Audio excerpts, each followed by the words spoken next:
1, 2, 3, all eyes on me.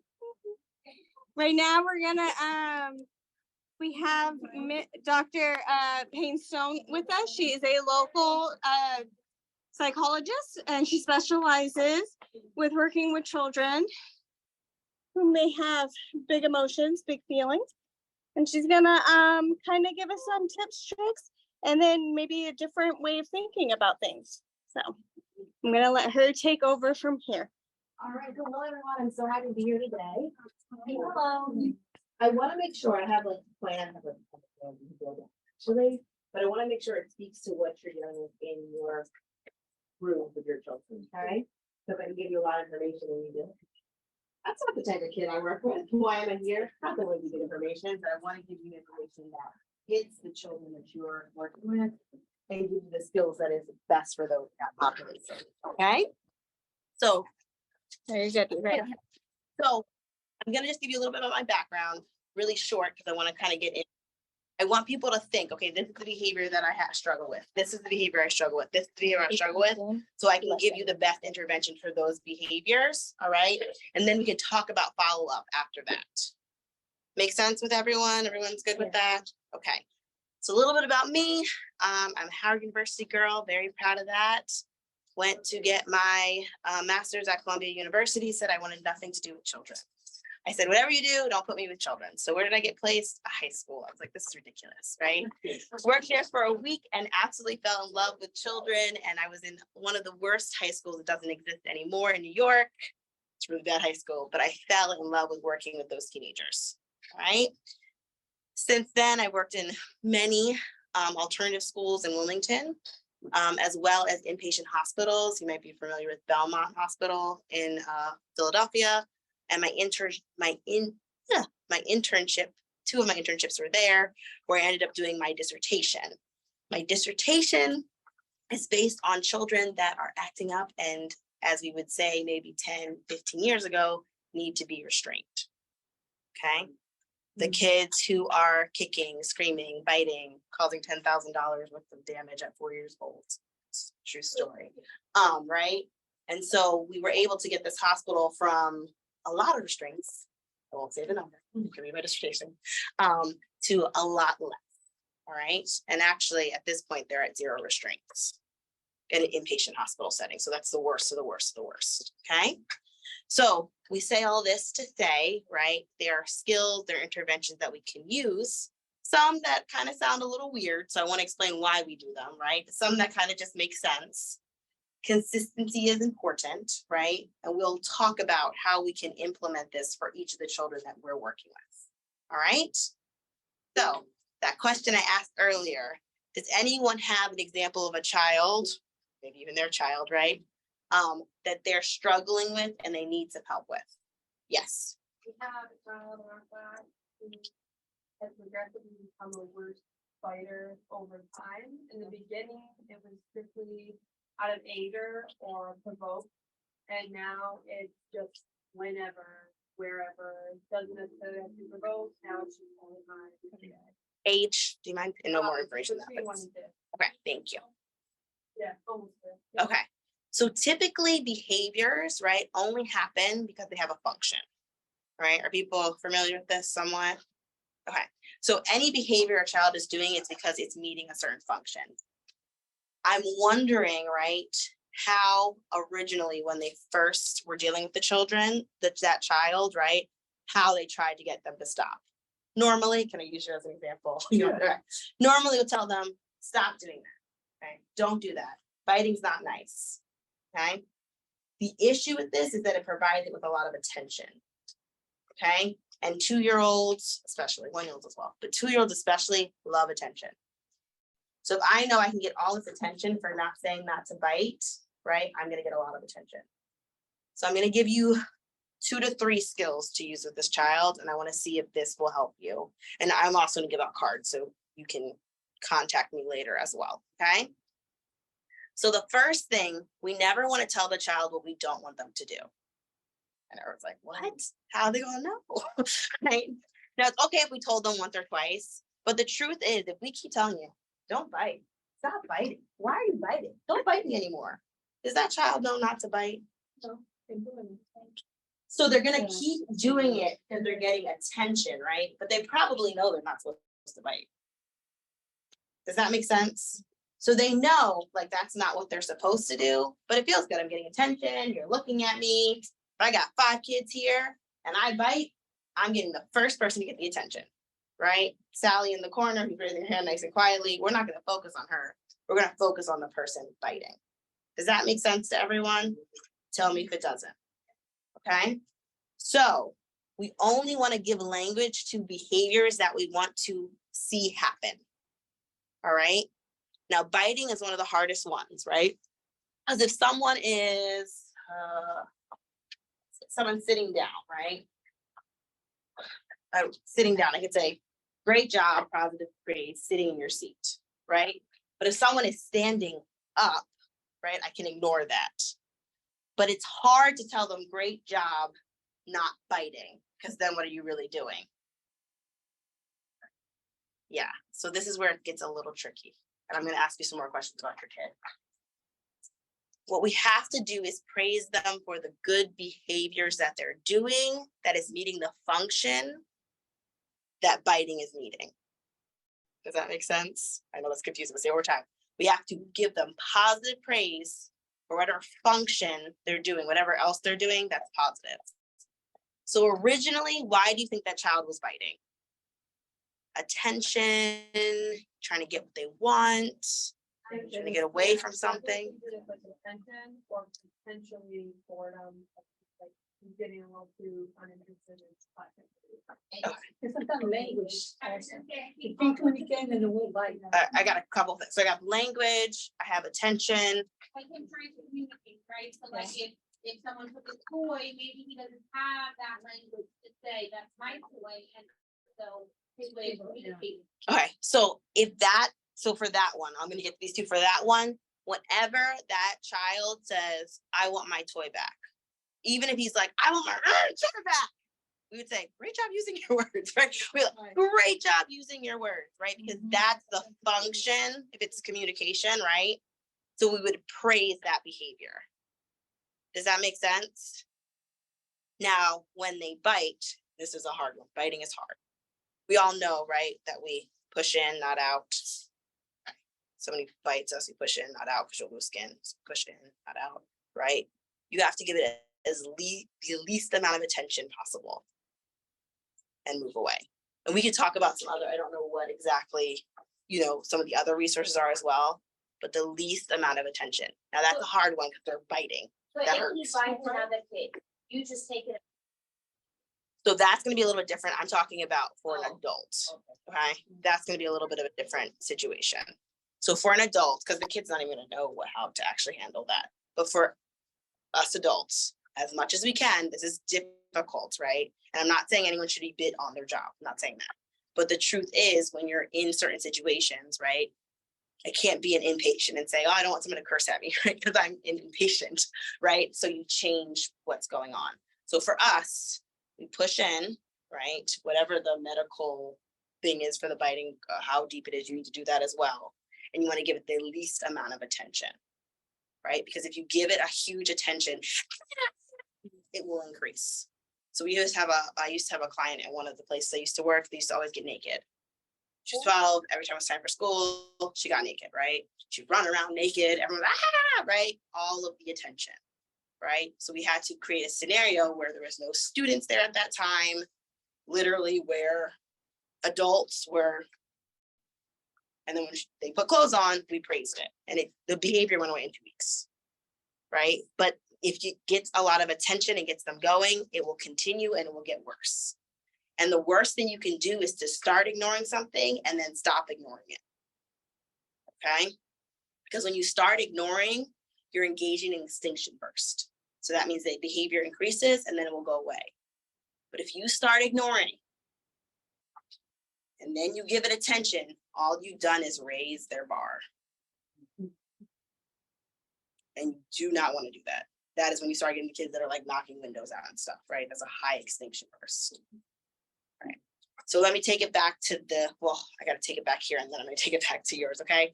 So you said communication. Give me what you said you thought it was for. Language. Oh, so you also Yeah, language, okay. so yeah. And you thought it was for attention? Okay, so the attention piece would actually be if they bite, to give it limited attention. Now, if you know that you're someone who can't do that, work with your team. Figure out how you're going to give something limited attention. Okay, because you might be like, that hurts a lot. Walk away, right? And then we go back to what we're gonna do.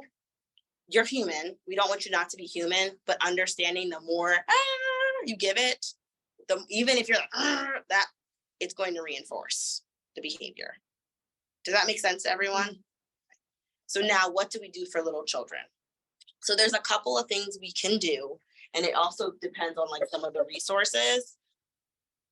What I would do as a clinician, right, is I would actually try to get an extinction burst, but you would need the parents to be on par with you. And I would try to do it when there's not so many kids there or any kids there. So I would actually encourage the parents, maybe even at home, to get an extinction burst. And then if we're all on the same page, the child will learn that that's not what you're supposed to do. All right, so what an extinction burst is we are trying, let's say we're in the candy store, okay? We know kid wants candy, all right? And we're gonna go and purposely put them in a candy store next to their favorite candy, and we're gonna sit there with them and tell them no. And they're gonna lose it, right? Usually when they lose it, they stomp around. Oh, candy, right? And then they're gonna say, oh, mom's not listening. I'm gonna, we're just gonna strategically ignore, and we're gonna wait till they realize, okay, I can't get candy this way. Right? And then they can either ask for candy nicely or just realize that they're not getting candy when they're in the candy store. Okay. We would create that situation in their house, or we could do a small one in the school. I've done that as well, to create an extinction burst away from the other kids so that that behavior can go away. Okay. But it has to be very individualized to each child. Now, when I was working in alternative schools, I would literally just get a corner, like the adults knew it was the extinction burst corner, right? And I would go there with the child and I would try to extinguish the behavior. And if it's consistent, it will work well. Does that make sense? I have two, but you What are first. you gonna do if the parents are not on board? Like when they think that, oh, nothing is wrong with the child. So this is why it's important to collect data. It's what I do with a lot of parents, right? So I will just collect data. You know, you can say nothing's wrong. Okay, you're saying nothing's wrong. But the last like 2 days, we've had 5 bites, right? And then I usually put it in the parents' corner. Like, what do you think? You know, why do you think this is happening? What do you think we can do? This is an intervention that I've thought about, right? Kind of not telling them what to do, but just really sharing, like, this is happening. Can't have it happening. Where would you like to go with this? And then offering this as one of the suggestions. Because typically, if you come to a parent, I'm going to use your example and say, your child did this, you need to go home and you need to get them together. I have no time for this, right? The parent's natural reaction is going to be like, I'm a good parent and I'm not a bad parent, right? And they go into, I'm not a bad parent, then we need to work together and figure out how to help the child. So, and truth be told, I mean, anyone who's a parent in here knows, like, no one's perfect, right? And, you know, you get some behaviors, you're like, I don't really know how to deal or handle with this. So kind of aligning with the parent, like, this is happening, you know, I see you have this strength, but biting 3 times a day is not going to work for this environment or any other environment. Truthfully, like, what environment can a child go into and bite and they're going to be successful? Let's see how we can work together. Here are some options that I have. Okay, but try to get them not to be so defensive. Does that make sense? Okay. And we all have things that will make us, all of us have bites. Okay, so just think, like, what would work for me? What would I want someone to tell me if my child was doing this behavior? Does that help? Tell me, come on, that's why I'm here. And I work with some rough parents, so I'm telling you, I'll help you out. That technique for the biting, Uh-huh. I have a child, okay, she Uh-huh. bites. And now she got better on biting, and now she pinch. Mhm. Or she scratch faces. Okay, So I can use the same technique for that behavior. same technique, and actually probably means that maybe the biting wasn't reinforced, so they escalated the behavior, or they learned like this is a more effective behavior to do. Yeah, no, she bite less now, but. Yeah, that's what I'm now she saying. doing this. Yeah. The hand, whatever she Yeah. can grab. Kids are really smart. Sometimes they're like, wait, you know what? This is ridiculous. I could just keep biting people. Well, let's just pinch them a little bit. That's, that's not so bad, right? Kids think like that, right? So you want to do the same intervention to get rid of the behavior. But the hard part about this, I'm going right to you, I promise, I'm sorry. The hard part about this is that we're humans, right? If someone pinches me, I'm trying to hit them, right? We can't do that, right? If someone pinches me, I'm giving them a face. So I'm actually asking you to like do things that are not natural in our body. This is not natural to us, right? This is work, right? And I know you all work anyway, right? And I'm asking you to do an extra thing that is hard, right? I had one kid come up to me once. I was strategically ignoring this other child, and the little kid comes to me, he's like, Dr. Payne, sorry, you are so good at ignoring her behaviors. I just don't know how you do it. And I mean, the girl called me every name. She flicked the lights. I didn't pay her any mind. The rest of the time she was impatient, she gave everyone else so much. She didn't bother with me because she knew I was going to ignore her. The only way she was going to get attention from me, right, is if she was acting the way she needed to act. So when she came into my room, she knew, let me sit down, oh my goodness, you're doing a great job. And if she didn't do that, I wasn't paying her any attention. Now, those first 2 weeks, they were rough. But after that, they were on board. Let me tell you, I was saying all types of things in my head that I wouldn't want to admit, right? But I was trying to get that extinction burst, which was very, very difficult. It was a lot on me, let's be honest.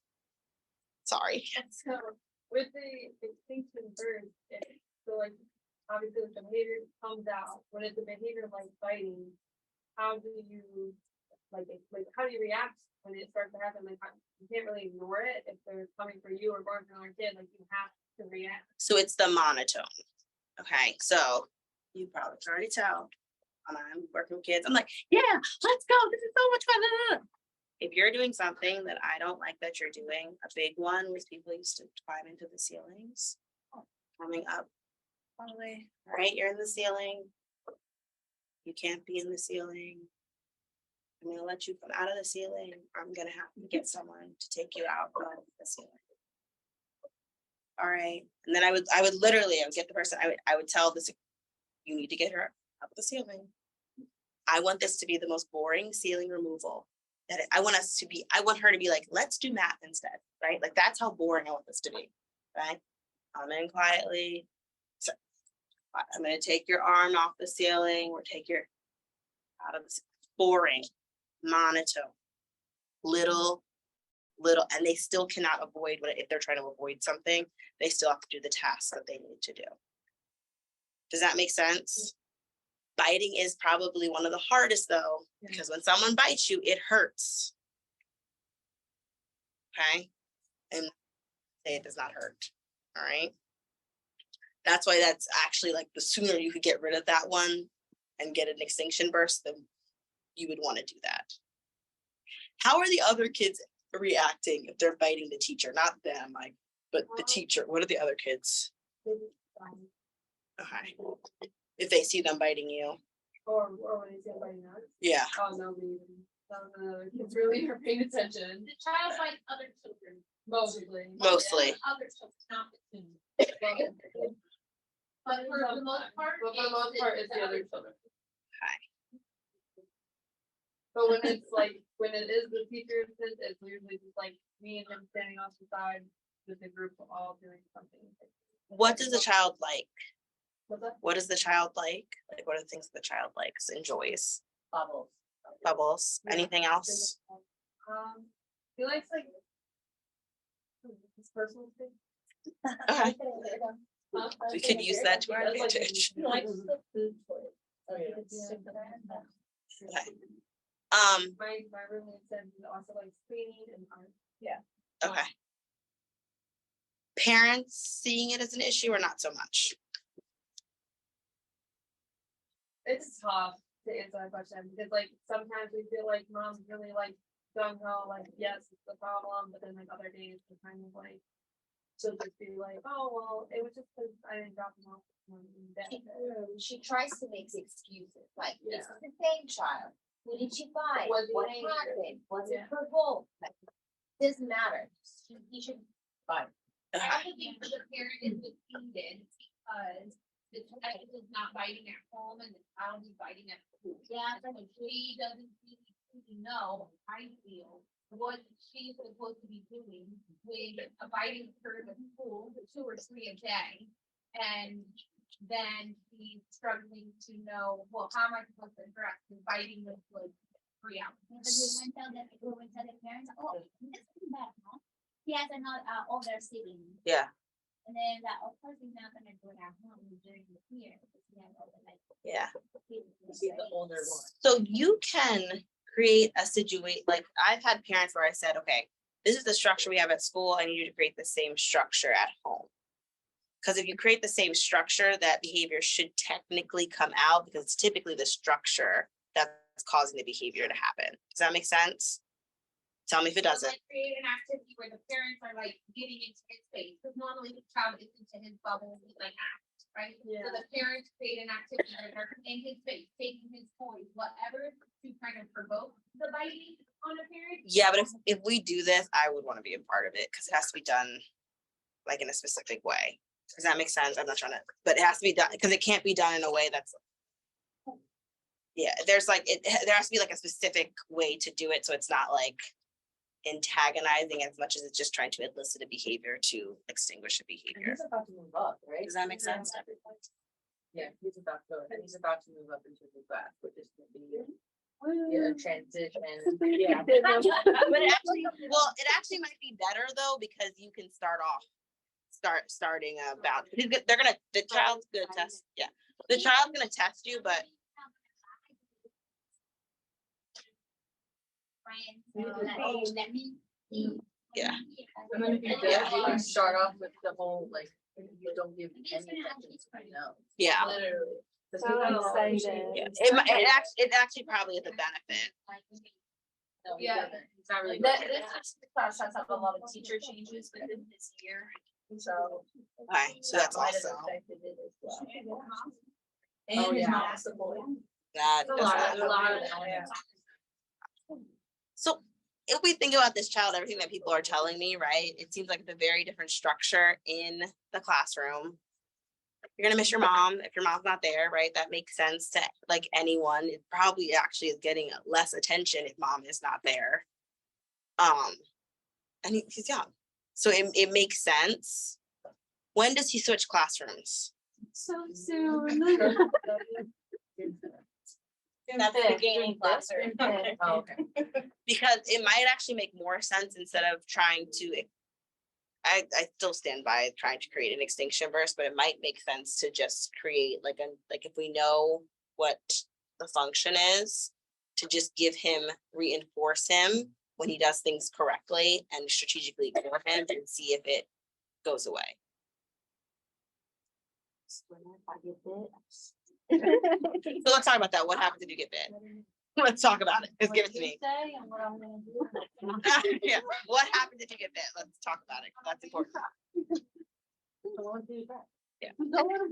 So the walking away is actually probably a good thing, right? And again, biting hurts. I'm not gonna sit here. I've only been bit once, and I did not. I felt like it wasn't fair. The one time I was bit, it was somebody else's client that was just running around the hallway, and just I was like, "Are you okay?" And they just literally came up to me and bit me in the arm, and I was like, "What?"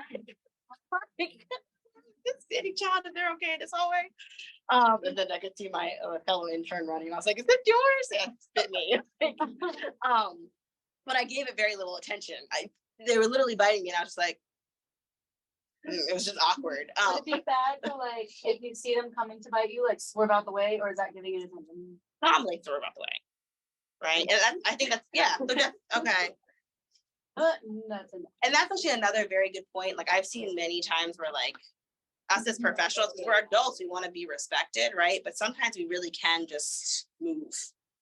Like I had I guess, I don't know what their relation was to me, but the kids like pulling the beard. It's all he's pulling my beard. I'm like, just stand up. Right? Like if you just stand up, it's over. Like it's this thing, like just stand up. So sometimes, yeah, just moving your own body out the way can be very helpful. But it's annoying, but we have to understand that these kids are not working with a full frontal cortex, right? They're all amygdala, they're all emotions. Okay. So I want to break this down so you can say like, wait, we just talked about a lot of stuff. What is she actually saying, right? But the first thing that I'm saying is to strategically ignore behaviors that we don't want to see anymore, right? And to praise behaviors that we do want to see that are hitting the function of why they're doing the not so great behavior. Does that make sense? Yep. When we strategically ignore, we will most likely get extinction bursts. So behaviors are going to get worse and then they will go away, right? We can create the same, I'm going to come right to you. We can create the same structure in the parent's home that is here. And therefore, then the parents probably will see behaviors, but that probably will make more sense for the child, especially moving forward, because they're going to be in school for a while. Yes, love? So. When you ignore that, but that's neglect or not. So it's strategically ignoring, so it's not neglect. And this is why, right? It's very different than if I just see you doing whatever, flopping around. We're not doing that. We're ignoring for a reason. And if they can get their behaviors together, we're here. We're not leaving. I didn't, we're just leave the kid in the feeling, right? I'm here. I'm getting the person I'm trying to help, right? It's very different than I walk out the room and leave the child there for 2 days. That's neglect, right? Or 2 hours would also be neglect. Versus me standing here, not really paying attention, but I'm still here. I'm still, right? Something really gets big. I'm going to call for help. Very common. Okay, so can I just add something in there? Quick? Yeah. So Air Force policy, right? Let's break it down to Air Force policy when it comes to ignoring behavior, right? So a child is on the floor screaming, kicking their feet, crying, right? Air Force policy states that, yes, it is okay to ignore the behavior, but we need to be making them aware that we are here when they are ready, right? So anybody who comes into the room knows that you what that child's behavior is doing, you're acknowledging them and you're not leaving them alone. So that's kind of like the policy that goes along with what. So yeah, you'll be there and they know you're there, but you're ignoring, you're not like. You're not counting with the behavior. And you can very calmly in a monotone voice say, Johnny Cash, when you're done, we can go do XYZ. A monotone. Because you can't, and I actually have an activity I want you to do. You're not ignoring like fully. So what is the best? And I just get her, and I will get you a promise. I just been ignoring, not ignoring strategically. I promise. So if we do how long would you say I would like take effect, or should, because I know sometimes you need to like get frustrated and just think, well, it's not working, and like go back to like So normal thing. the first thing I said is if it's working, what's going to happen? They're going to get worse. Yeah. Right? So if they're sitting there screaming and kicking, if your strategic ignoring is working, again, we're next to them, they know we're here. We're not like leaving the room, right? They are going to increase because their brain's going to say, wait, I do this all the time and I get attention. Oh, I got to turn up now. That is when you have to, still there. And you could give the prompt once, monotone. I'm here when you get your behavior back together. I would list the thing that you want them to do, right? Screaming, wailing, rah, rah, rah, right?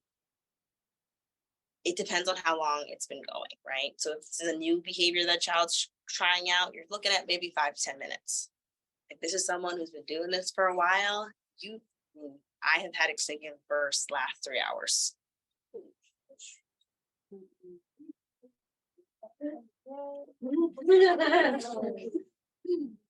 Right? I've had extinction bursts last 3 hours, especially on like inpatient hospitals, alternative schools. I've had extinction bursts last 3 hours.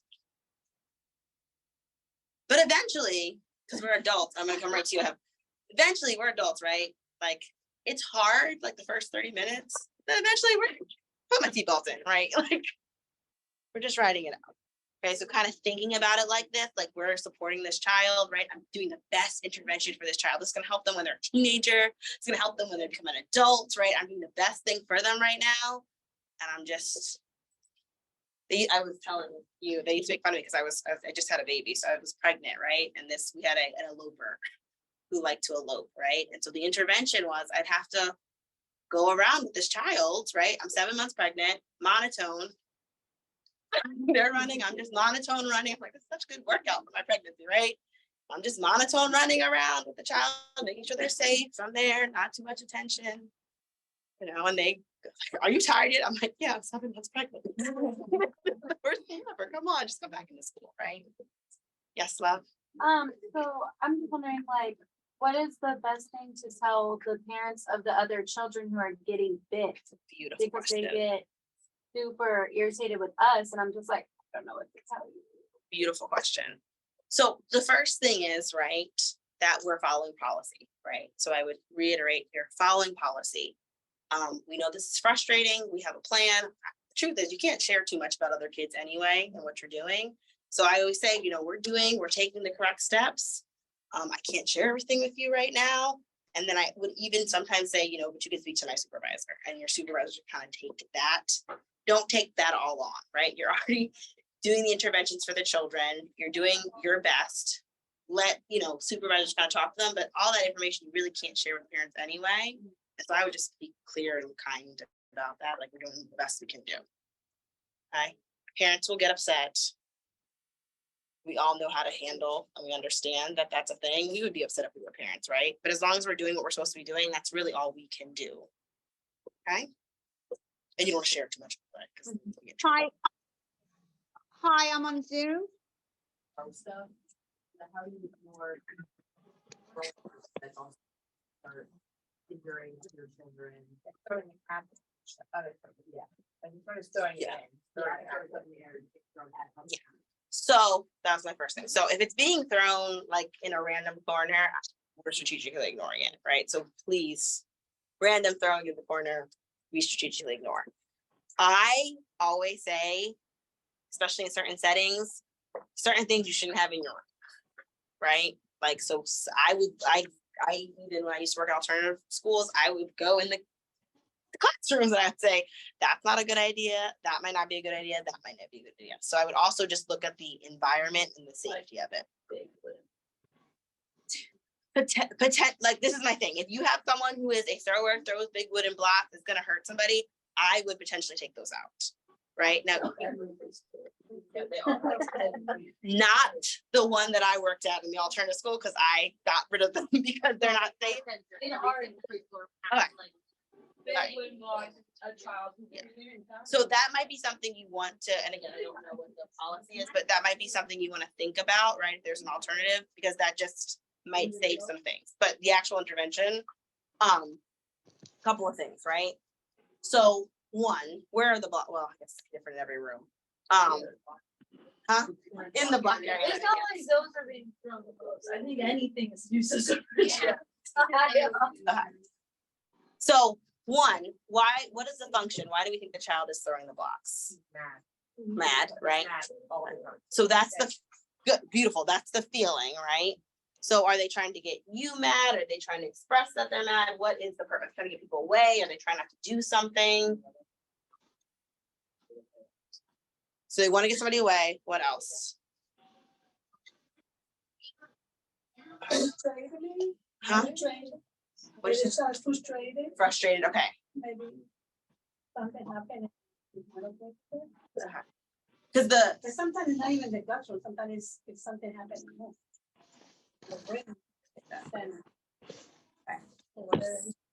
so in that case, it could also be like, you think I don't think sensory so much. I would think more probably play or create space. So in that case, right, we can do a couple of different things, right? Are they just running to the blocks, or are they already there?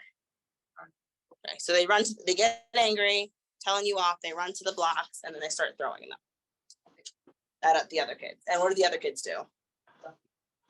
Screaming.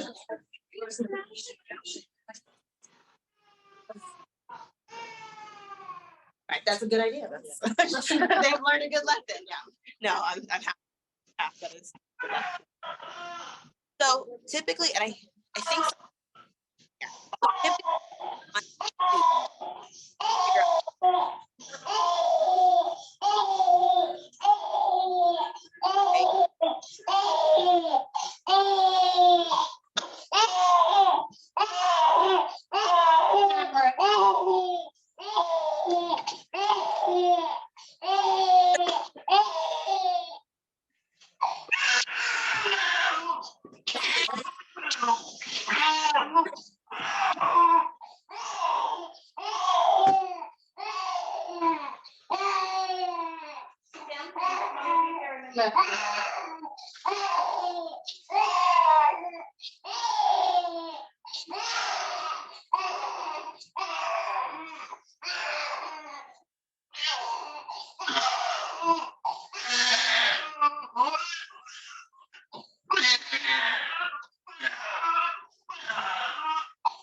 I'm sorry. So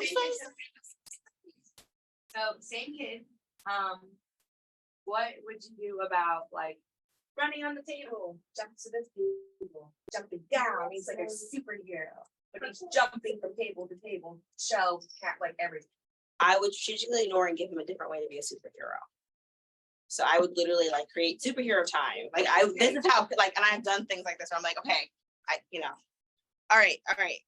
Whoever's a real superhero is staying safe. Like some of this is little actor, but it's staying safe. So I want to see who my safe superheroes are, and I'm giving all those kids attention.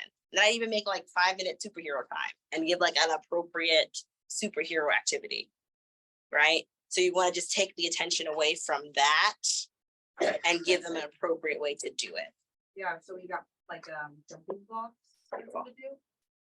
Lasted one day, and he doesn't even want to touch them at all. Why do we think that is? Why did it work the one day? Maybe because it was good. Okay. I think it was just something for him. Okay. So like whenever you maybe when you go jump in the box here, you can bring him over there. Mhm. You can jump in. So when he was on the table, right? Did he go back to the table after the jumping blocks weren't working? Oh wait, what do you mean? So like once he was using the jumping blocks and then he said, oh no, I don't want these anymore. He went back to jumping on the tables. I wouldn't say like right away, but like later in the day, but not right away. Okay. So do you think he just has a lot of energy or do you Yeah. think it was? Okay. So if it's just energy, he really should not need those tables. If it's just energy, there should be, he might have been tired of that activity, and there should be like another activity that you can give him. It's just a lot of work. You're gonna keep coming up with activities that are appropriate. If there's another function though, then that might be a little bit harder. Does that make sense? So you have the jumping bags, okay, that worked. Okay, now let's do, I know this one kid I used to run up and down the stairs with him. I have a lot of So running replace going it on. with a different type of physical activity. Different kind of, but if he's getting bored of them, you just have to kind of keep coming up. If it is just hyperactive. So, yeah, so some are easy, right? So like, you know, if like someone like adults chew gum, gum chewer, right? So okay, kids like are chewing paper and chew, right? You're like, okay, that's sensory, like they need to chew and have it reinforced, right? That's kind of an easy one to figure out. It can get a little bit harder with attention, right? Because sometimes you can see like if a kid, if you're giving them a lot of attention for a negative behavior and the behavior keeps getting worse, and you can like, I keep telling them, then you kind of can induce that it's attention. There are like ABA therapists that can come out and do like an assessment and figure out what's going on. But typically you're just kind of like teasing out, okay, it's for attention, trying to get away from something. Like you're just really kind of trying to figure it out yourself. Though there is like a very strict way to do it, but probably isn't necessary for this age group. But I would just think, okay, is this for sensory? Is this for attention? Is he trying to get away from something? But for what you're telling me, it seems like hyperactivity. And that usually means that they need like another way to, like they need movement breaks. So some kids I'll even do like, I'll do, okay, this kid needs 4 movement breaks a day. I'll have 4 different activities. I'll take them to the store, just like time for your movement break. You have 2 other kids who are a little bit hyper, they'll put all 3 of them on the side, they'll do the movement break while the other kids do something else. Yes. So what would you do to help a child jump toys or climb on stuff? And that's something that they do every day. Because they go behind them and hand over hand to get them to clean up or like remove them from whatever they're climbing on, but they're just gonna run to something else and move back around and climb on it. So that might be too much attention. But like have to get them, but they can't climb on that, you can't just like leave them. So you cannot leave them, that is true, right? What are they climbing on? Outside, we have like water tables, sand tables, like furniture, like the counters. Hi, so all right, I'm gonna ask, because I don't know the policy on that. So there are some things that are reinforced, like just naturally reinforcing, right? So we don't want anyone to get hurt, but the truth is, right, we don't want our kids to touch the stove. We don't, that would be really bad, right? We tell them not to touch the stove. A lot of times they touch that stove and they get burnt, what happens? Remember my story? My mom said, don't touch the stove, it's hot, and I touched it, there are degree burns on my hand, but I never touched it again. Yeah, so your heart's in a good place. I don't want this kid to get hurt, right? But if you're standing next to the kid and giving limited attention, you can't always, because are you pulling the child down? So, and that can actually get you in more trouble, which is the weird thing, right? So you could actually get in more trouble if the child's trying to stand up there. Now you're pulling them down. Now it looks like you're engaging in like hurting them. Versus if you just stand there calmly, please come down, they run to the other thing. Walk over, please come down. Like, what if they have like communication issues, like they're not. They're not verbal, responsive. Like they so don't may respond not to their name or anything. understand. You can't tell them because they don't. It's like something. How old are they? 2. Is this the one that has the diagnosis? There's 3 kids. Okay. Can you give me the Autism. they're all autistic or? One is One is diagnosed, the other No, 2 no. aren't. and then one understands but like likes the attention. All right, so that one we're strategically ignoring, okay? Everyone with us? Strategically ignoring that child. The thing about it is, you can get yourself in a lot of trouble, I'm gonna repeat this, a lot of trouble with very good intentions of trying to move kids around, okay? So I had one kid that was under a desk, and I had a staff member say they had to get out from under the desk because they were afraid something was gonna fall on them, right? So the staff member pulled them from under the desk. What happened on the carpet? Huge carpet rug burn. What are the parents doing? Flipping out, right? My thought, keep the child under, tell the parents that you told them multiple times that they need to not be under there, maybe even text the parent, I cannot get your child and not with my hand. Right? Because you can get yourself in more trouble from removing them, right? And if there is an attention, right, or component, you're actually reinforcing that they should be climbing up. And so sometimes it's us like, okay, I want to take this child down. I know that would be the safest thing. But right now, maybe I need to ask, people who are above me, like, does this child not go outside, right? Does this happen? Does this happen? But there are some things that are just naturally reinforcing, right? And you're also just not doing them any favors because eventually they will get older, they will go into a place and they will fall down and hurt themselves because that's just natural and they will learn. Even, I don't know where they are on the spectrum, but even children on the spectrum typically can learn that lesson pretty quickly. And then as far as the helping, also just don't give that attention. No, but make sure you're doing they have to clean it up. So I'd pair it with something that maybe they like, let's say they really like. I don't know. Once you clean up that stuff that you messed up, we'll go right to doing that other thing that you want to do, right? And you're gonna get a little bit of pushback. I don't want her. And it's like, yeah, well, we're gonna go right to that right after you pick up that stuff. Right. And I wouldn't be like, you have to do it and going back and forth. You mention it once and then you keep pushing. Okay. So question. I wanted to do an activity, but Okay. Just the last. Not what I have. And this first time I'm in like working with kids. So I'm thinking, other kids like that should be. It should be more like smaller groups, more one-on-one. yeah, so that's a good question, right? I think a lot of times with ask, but a lot of times some of these programs that people want people to be in don't exist. Right? So I said in New York, you can find anything in New York. That's our street. Right. I had a kid once, he scored Warlock. I found a Warlock tutor, we tutored him, we found out all this society, right? We wanted Dover, Delaware. I'd be sitting here right now trying to communicate with him. I would not know what he was saying, he would not know what I was saying. Right. So I think some of the systems that exist maybe in New York, New Jersey, do not exist here. And that's just the nature of where we're at, right? And so some of these programs that people are talking about, though I've seen them, they don't exist in Delaware. So typically, you're gonna have to kind of figure out the interventions that you would use at these places and bring it to them. But those facilities don't exist here. So then, what are you doing? You're using the interventions that they would use at the inpatient or the smaller settings. Right, which is a lot of strategic ignoring. Right, there is a lot of positive praise, a lot of identifying what the functional behavior is and doing things in the world.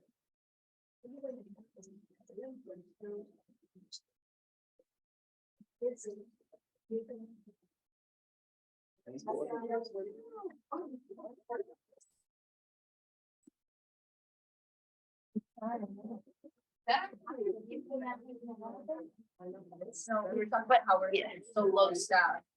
But that's also a reason, and I know I'm gonna sound crazy saying this, but it's like I don't want to tell you about some of my horror stories, but I have had times where they have sent me an inpatient and I've had 35 kids by myself. What? And an inpatient, I'm talking schizophrenia, I'm talking active ODD, right? And they were all sitting in there doing meditation. And the guy goes, he's like, how they know. I know, but I'm trying. That is one of the big problems here. We were able to do this word is regulation. Professionally, just training them. There was ways to keep them from fighting, and there was ways to sit them down the whole way. But we can't even tell kids no in the Air Force. Never mind, help them safely get out of the room because they're throwing buckets. And so I hear you, right? But even that culture has changed drastically. So like that was the whole point of my dissertation where I was at a hospital that safely restrained, but they're not doing that anymore. So I had to give an intervention to stop doing the therapeutic hold. The other thing is we work with parents, like I worked with a 3-year-old boy that computer autism, but he was highly motivated by his iPad at the end of the day. Now his mother, like I had a great sheet for him, and if he didn't pass it, I told him you weren't getting it, he would throw a big flip in a fit and he would squirt into the box and his mother wouldn't give it to him. I mean, there's other, the parents have to work with us too. That's beautiful. And he That's came what I- here and hearing that iPad, I mean, he was great. But that's gold. That's what I'm talking about, right? When I'm saying this, you give that to 2 hours at night. Yeah. You do need to try to figure out how to get the parents on board. Yeah, right, so it's definitely say, yeah, you're good, I would see ya. But that is effective, right? You figured out some of the behavior you have to do. Put it on that, you have to work with, not only us at school helping the child, you have to work with, you have to do this. And that's why I would say, like, the behaviors. There's actually, you can come on, but we have to do this, right? It's, we're gonna support you in that, but we have to do. But I agree with you. But it, just the world is just kind of changing in the language, like, it's not just here. It's all over. Even at alternative schools where they let restraints happen, it's changing. And we know why it's changing. They were never holds that you would get in trouble, I mean, these are professional, you know what I mean, we Yeah. knew exactly what we could do that was. Yeah, so the reason why it's changing, right, is because you can train 100 people on how to do the restraints correctly, right? 2 people do it wrong, a child dies. It's not worth it. Okay, and sometimes it's done wrong, not intentionally, right? Sometimes a child has a heart murmur no one knew about. Different things happen, right? A child's dead, and now it's what goes on. The other thing, and I will say this, and this is where you're all looking at me like I'm insane, but I'm gonna say it anyway. It doesn't typically teach the child anything when they're restrained. It doesn't typically improve the behavior, right? Nothing actually moves forward. It stops it for right there and then, which might be necessary, right? But we don't really teach the child. They don't learn any skill. We don't fix any behavior. We're just setting them up to continuously be restrained, to stop the behavior. Then giving them something tangible that they can use or understanding what's going on to move it forward. Okay. And I'll go a little bit further, but kids that learn that they can only be restrained to like control themselves, they can only have medication to control themselves, right? The trajectories aren't wonderful. So you have like a very powerful position. And again, we can talk about like how this conversation continues.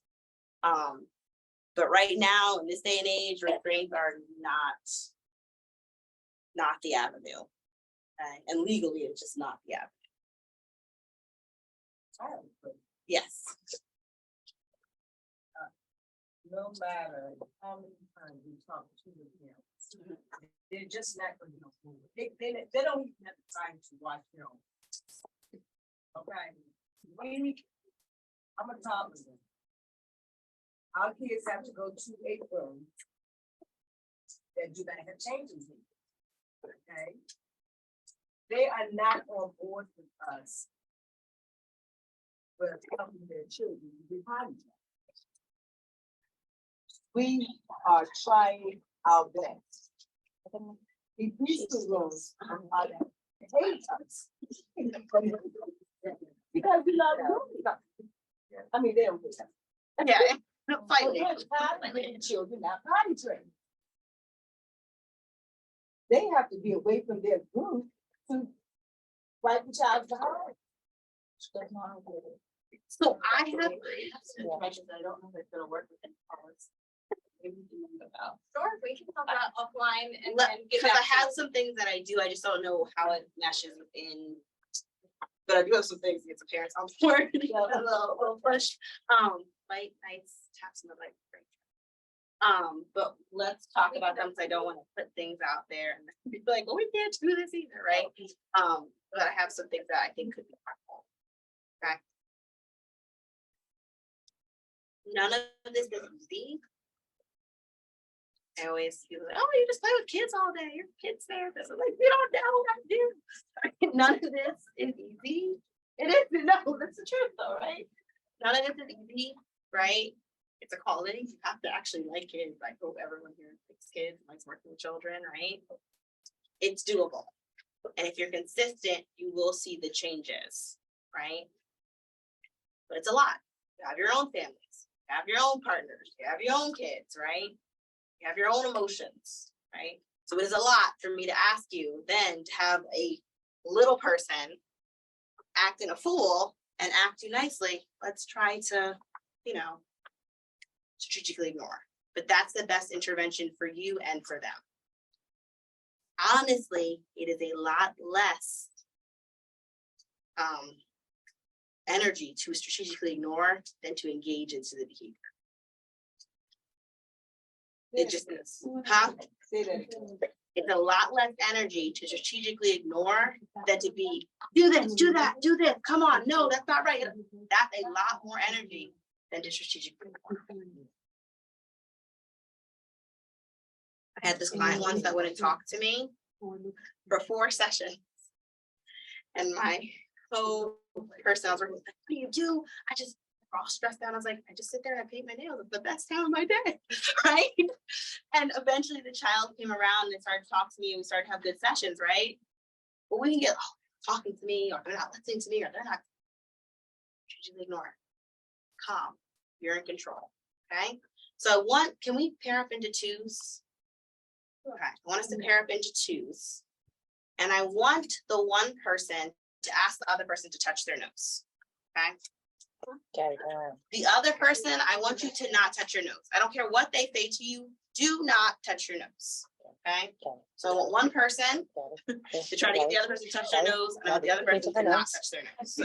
Yeah, you want to touch my nose. I got you on nose ring and everything. I got it. Touch my nose.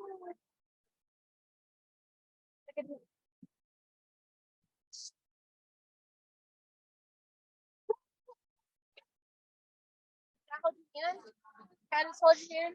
Just can touch my nose real quick. Real quick. Don't do it.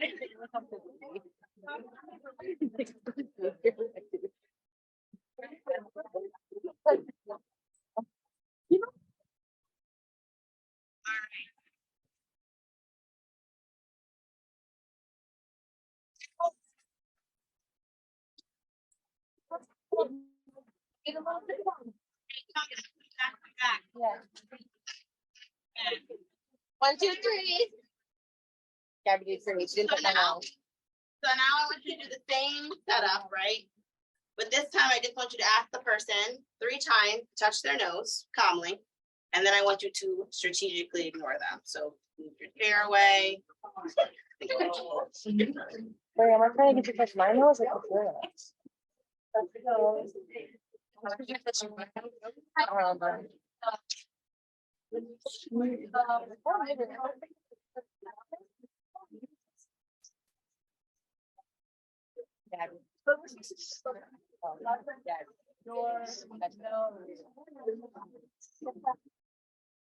man. You should have been a nose here at the end. Yeah. And how we ignore each other.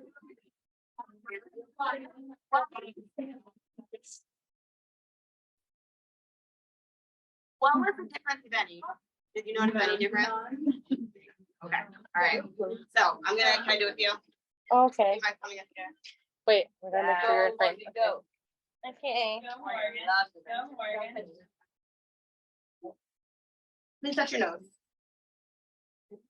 Please touch your nose. Oh, thank you. I need you to touch your nose right now. Touch your nose. Why would you touch your nose? Oh my goodness, I don't know why this kid won't just touch her nose. Touch your nose. Simon says touch your nose. Touch your nose. Touch your nose. He will not touch your nose. Actually told me 6 times. If you touch your nose. Got that time, right? Now we're gonna do it again. Okay. Okay. Can you touch your nose? Yeah. Touch your nose. Touch your nose.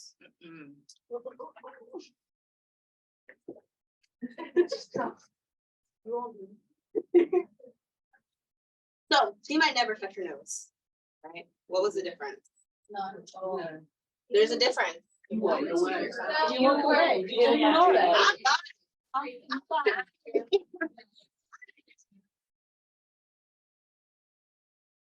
That I'm going home during that first interaction, and Jason, she wouldn't touch her nose, and I told that little kid, and she wouldn't do it, and I told her she did it 5 times. She told me no, it was 6, right?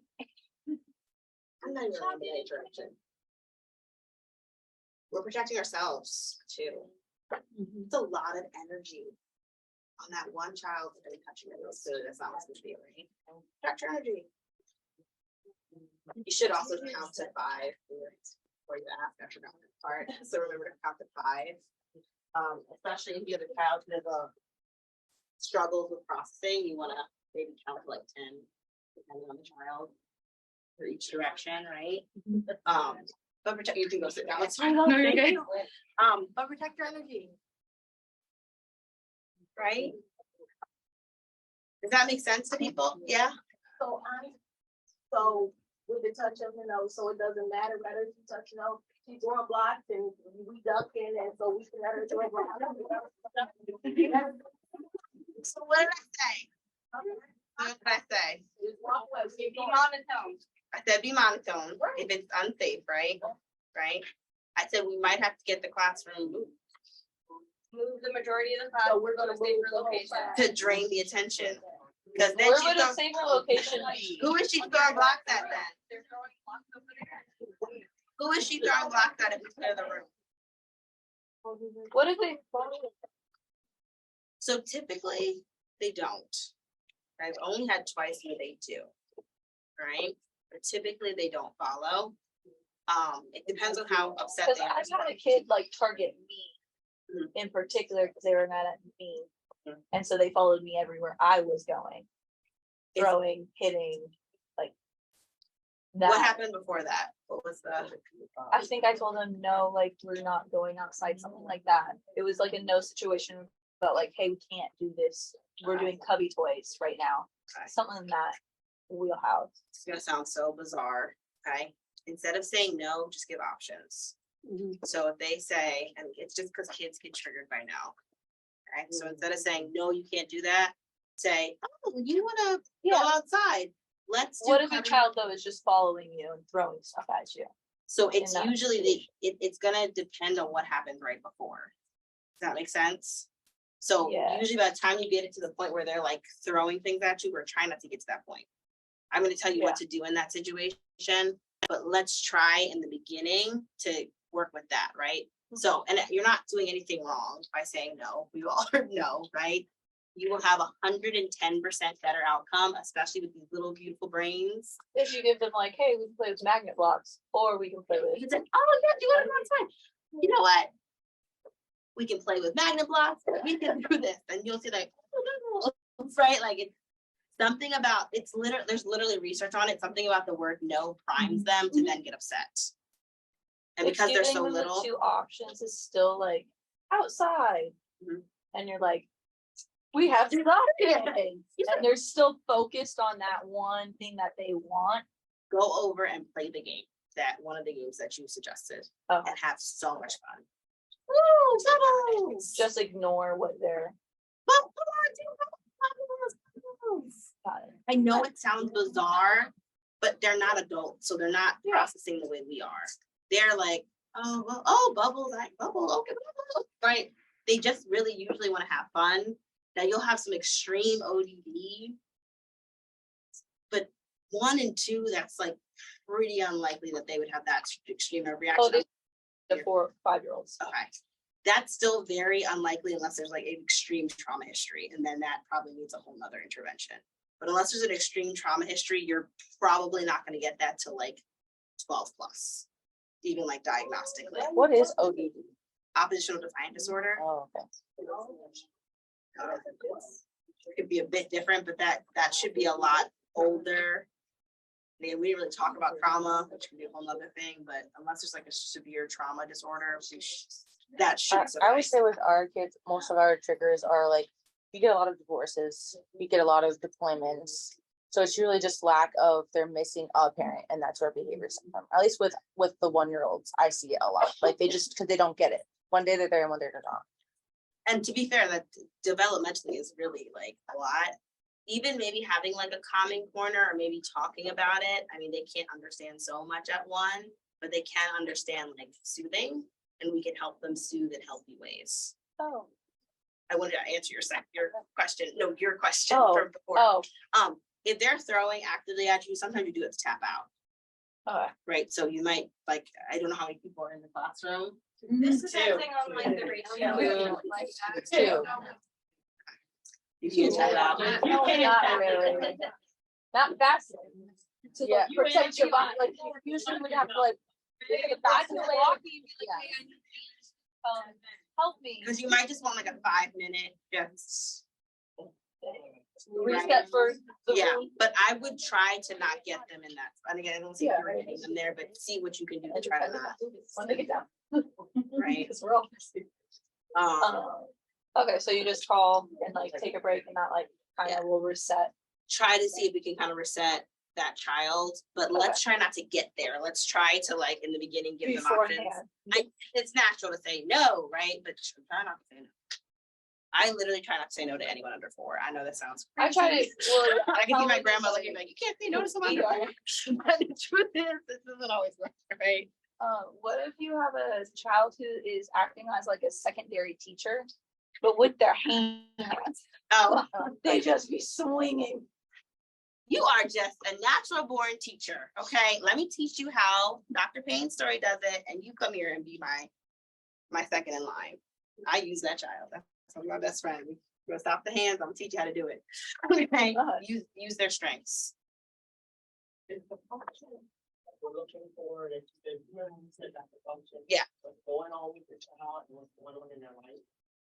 So the function of behavior, yeah, thank you. Okay. The function of every person is trying to use the function. Right? The stuff that's going on in their life, that's a local picture, which can influence the function. The child, they're with the parent, one parent, 2 days a week, the other parent, 3 days a week. The parenting styles are different. It's not. And then you're probably different as well. So you would try to get those parents on the same page.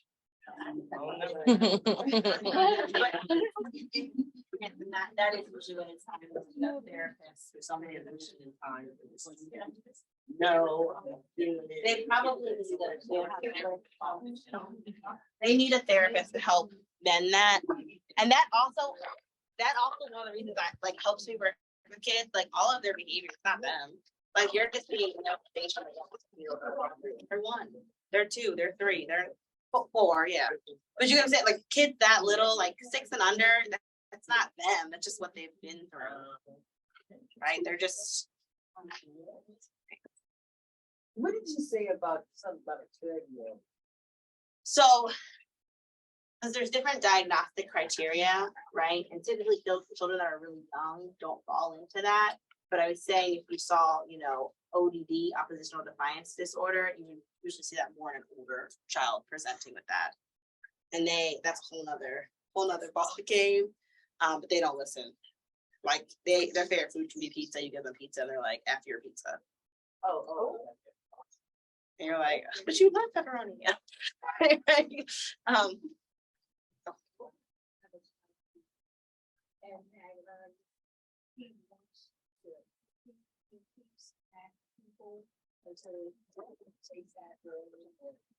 Attention. You gotta get the positive ways of bringing attention. And it's like, even when you try to intervene, he's still running from you and he runs to you. He runs to you when he has poked that bear that's coming at him. Yeah. And then he wants you to protect him from that bear. Yeah. Okay. I worked in an inner city alternative school and had this child who was white ancestry. He would call all the kids the N-word. He would run to me. It became a game after a while, right? He's just like, I'm gonna call you all this, and then I'm gonna run Dr. Payne's story for my salvation.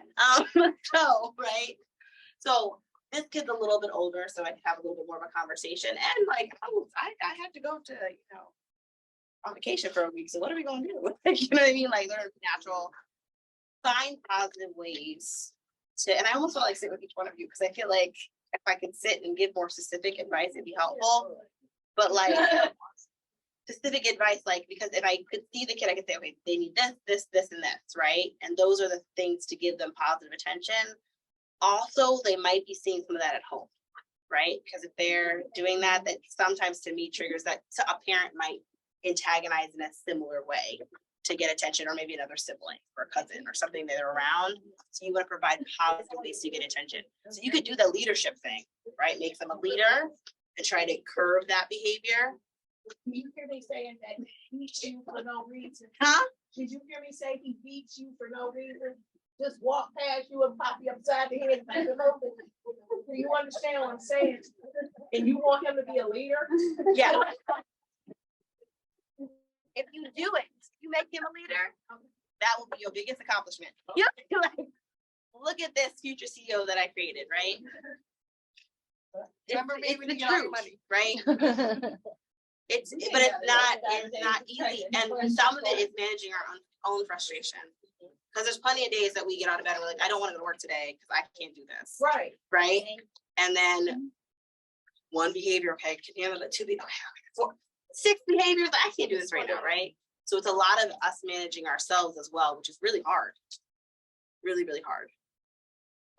So one last question. Definitely Do you one have, last like, question. So we stay on here. resources Sorry. for like, how can we get parents on the same boat as us? Because it won't work that I am breaking my back with this behavior in the classroom and dealing with it the correct way, doing the monotone and whatever, and then trying to talk to this parent like, hey, I'm doing all this steps. This is happening, this is what I'm seeing, like I usually have like a different way that I deal with the parents and stuff like that. Usually most of my parents have been very open to, hey, Ms. Yami, whatever you need us to do at home. But what can I do if I have a parent in denial? Which happens in a lot of, not only Especially this like, age. the preschool classroom, but in a lot of the other programs that parents are like, oh no, my baby doesn't do that. Like, oh my gosh, that's impossible. Like, how can I get a parent that's in total denial to be more open, to be more receptive? I am no doctor, so I don't diagnose, but like we understand behavior. So usually I give them a list of the behaviors that I'm seeing during the day. I don't put any judgment, right? I'm just gonna give them the list of behaviors. Okay, so bit 2 times, screen this through the blocks this time, right?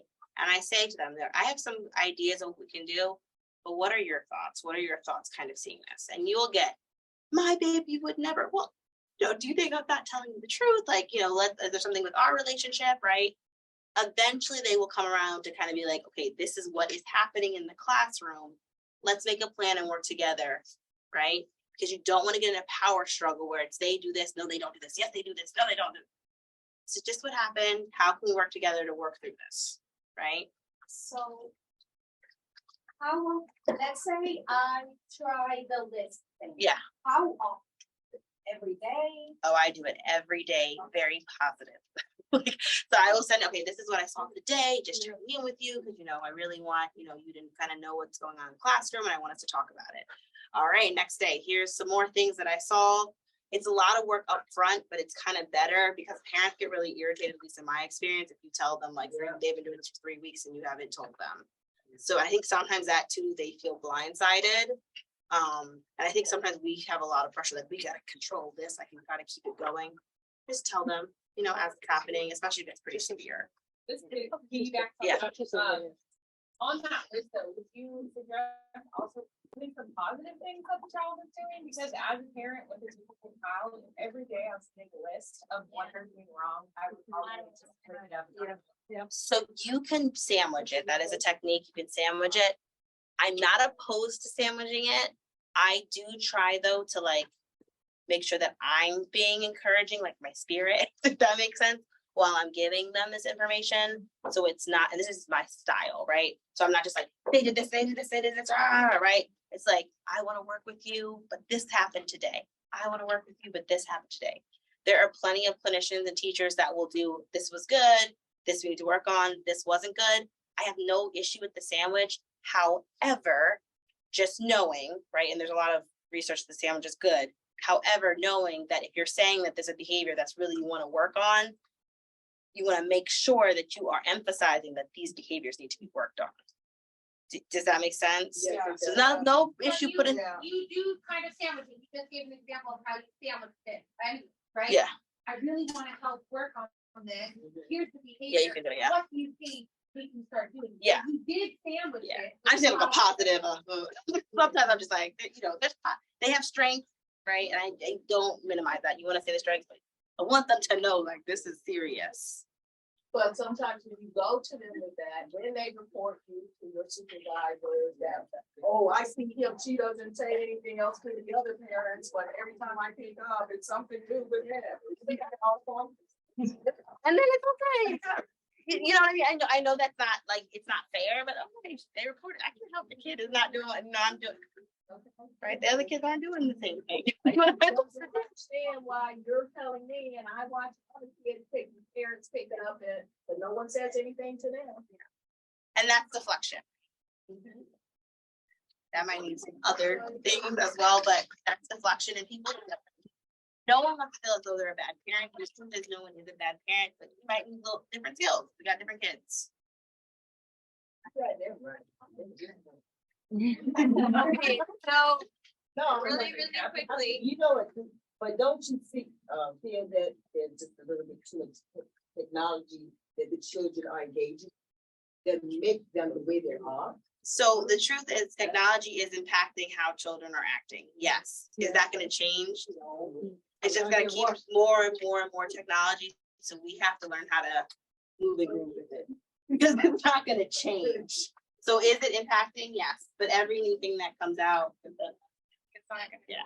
And they're way over so exposed and I'm like, oh, you know what?